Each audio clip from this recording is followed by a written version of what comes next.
Alors bonjour les amis, alors on poursuit avec 7 nouvelles lettres de l'alphabet.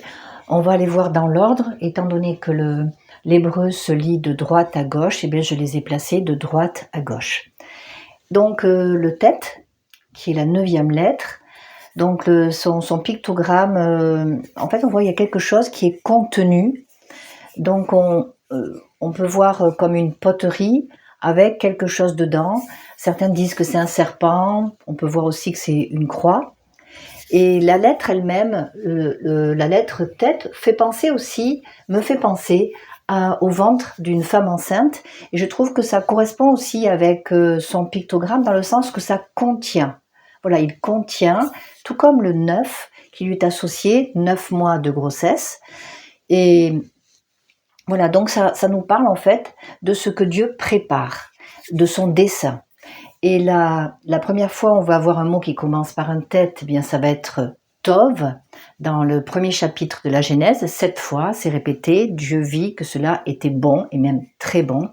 Et donc, qu'est-ce qu'on comprend là? Eh bien, c'est que son dessein, ce qui contient dans sa pensée, dans son cœur, dans ses entrailles, c'est bon. Voilà. Et il y a aussi cette idée qu'il y a un serpent. Alors on voit ici la forme aussi peut faire penser à un serpent. Et le serpent, eh bien, c'est l'adversaire. L'adversaire, c'est le mot Satan. Et donc, il y a quelque chose que Dieu prépare. Dieu prépare quelque chose, mais il y a un adversaire, un serpent, qui veut détruire ce que Dieu prépare. Alors, où est-ce qu'on peut trouver ce serpent dans la lettre tête? Eh bien, en fait, dans le 9e commandement, dans Exode 20, 16, il est dit « Tu ne porteras pas contre ton prochain de faux témoignages ». Donc, faux témoignages, c'est Ed Shaker. On avait vu Sheker, ça veut dire mensonge, tromperie, fausse vérité. Et que c'est l'arme, on avait vu que c'était l'arme, une arme importante de Satan. Et ainsi, eh bien, le serpent, son arme, ça va être quoi? D'être un faux témoin pour contester, pour remettre en doute chez les gens, chez les hommes, le fait que Dieu est bon, Tov, et que son dessein pour nous est bon. Alors, Dieu se lève, Dieu lève sa main. Le Yod, c'est la lettre céleste, parce que c'est la seule qui ne touche pas le sol. C'est aussi la première lettre de son nom, Yahweh.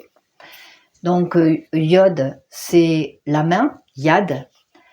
Et le chiffre 10 lui est associé. Et tout comme il y a 10 doigts dans les mains, eh bien, le Yod nous parle aussi d'intégralité, de plénitude. Et Dieu donc va lever sa main et il va apporter le salut et la délivrance qui se disent Yeshua, qui commence aussi par un Yod. Et comment il va le faire? Eh bien, on a ici une main, ici on a la paume de la main. Vous voyez, ça se suit, une suite logique. Et un des sens de cette paume de main, eh bien, ça va être Dieu qui couvre les fautes par un sacrifice à cause du sacrifice parfait que préfiguraient les animaux et puis plus tard que sera le sacrifice du Messie.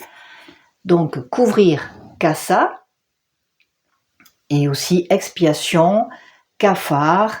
On le vocalise différemment pour pardon. On a par exemple le Yom Kippour, peut-être vous avez déjà entendu. Eh bien, Kippour, ça veut dire pardon, le jour du pardon. Comment?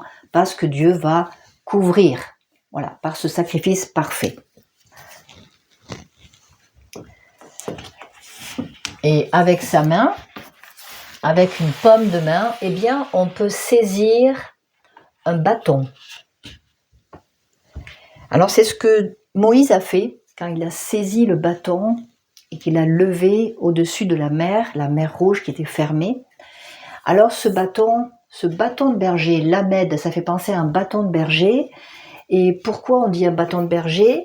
Le berger, l'autorité. Et ici, on voit, c'est la lettre qui est la plus haute.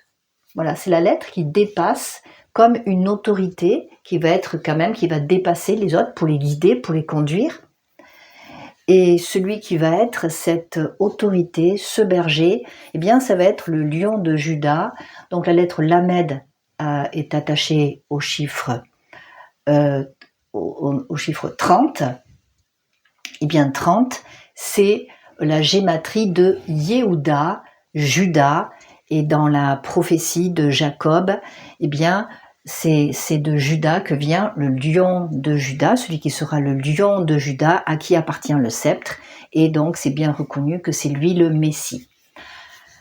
Et donc Moïse, on revient à Moïse qui élève son bâton au-dessus de la mer, et même, on voit, ce sont les eaux qui sont instables, qui représentent aussi le chaos. Et donc les eaux, ça se dit maïm, ça commence par un mem. Il y a aussi un autre mot qui commence par un mem et qui correspond aussi à cette situation de la traversée de la mer Rouge, ou de cette mer Rouge qui d'abord ferme, qui est un accès fermé, c'est met, qui veut dire la mort. Alors dans la situation des Hébreux, dans Exode, on voit ils sortent d'Égypte, c'est une grande délivrance, ils sont sortis de l'esclavage, mais Pharaon et avec ses 600 chars et toutes ses troupes les poursuivent avec fureur, et ils se trouvent bloqués, les Hébreux se trouvent bloqués avec la mer Rouge devant qui est fermée, donc ça parle de mort. Moïse va lever son bâton, et puis là, la mer va s'ouvrir, il va y avoir une sortie. Tout comme dans ce même, il y a une sortie. Voilà. Et une sortie qui va amener à la vie. Tout comme dans le chiffre 40, enfin le même associé au 40, ça nous parle aussi d'une grossesse 40 semaines. Et puis après, hop, ouverture, il y a la vie. Il y a la vie qui sort de l'eau. La vie sort de l'eau. Un bébé il naît, il sort de l'eau. On a le Noun. Alors le Noun, son pictogramme, c'est un petit poisson qui frétille. Le chiffre 50 lui est associé. Le premier mot qu'on va voir avec un Noun, eh bien c'est Nefesh. Dieu dit dans la Genèse, premier chapitre, il dit que les eaux produisent des animaux vivants ou des âmes vivantes. Nefesh, c'est âme, et vivant, c'est Raya. Et c'est pour ça, en fait, avec Raya, qui veut dire vivant, qu'on dit que le Noun parle de la vie.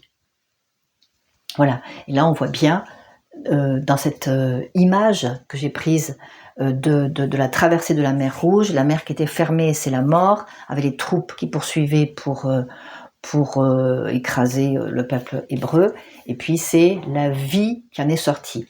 Et le 50, le 50, on va le retrouver aussi dans les ordonnances de Dieu. Dieu avait dit tous les 50 ans, il y aura ce qu'il appelle le jubilé. Alors nous, le mot jubilé, on peut aussi le connaître. Jubilé, ça veut dire exploser de joie. Voilà, ça veut dire se réjouir vraiment d'une manière très forte. Et qu'est-ce que c'était le jubilé? Qu'est-ce qui se passait tous les 50 ans? Eh bien, c'était les esclaves qui étaient libérés, les dettes qui étaient remises, ceux qui avaient dû vendre leur possession leur était... ils retrouvaient leur possession, donc c'était une grande joie. Tout comme quand ils ont traversé la mer Rouge, qu'ils sont sortis, que les Égyptiens ont été engloutis, ils ont jubilé, c'était la délivrance. Et puis une fois que la vie est venue, eh bien Dieu a pourvu avec le Samer. On voit qu'il y a quelque chose qui est entouré. Alors le Samer nous parle de protection.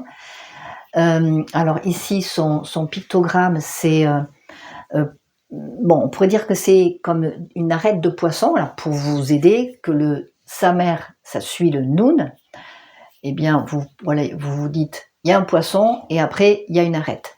Alors une arête de poisson, ça parle de quoi? Eh bien ça parle de soutien, parce que c'est sur l'arête que la chair va être maintenue. C'est ça qui va permettre le mouvement, etc.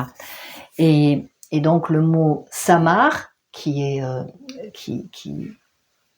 vient de Samer, eh bien ça veut dire soutenir, ça parle aussi de fondement, et ça parle aussi de nourrir, dans le sens de pourvoir, soutenir dans le sens de pourvoir, de nourrir.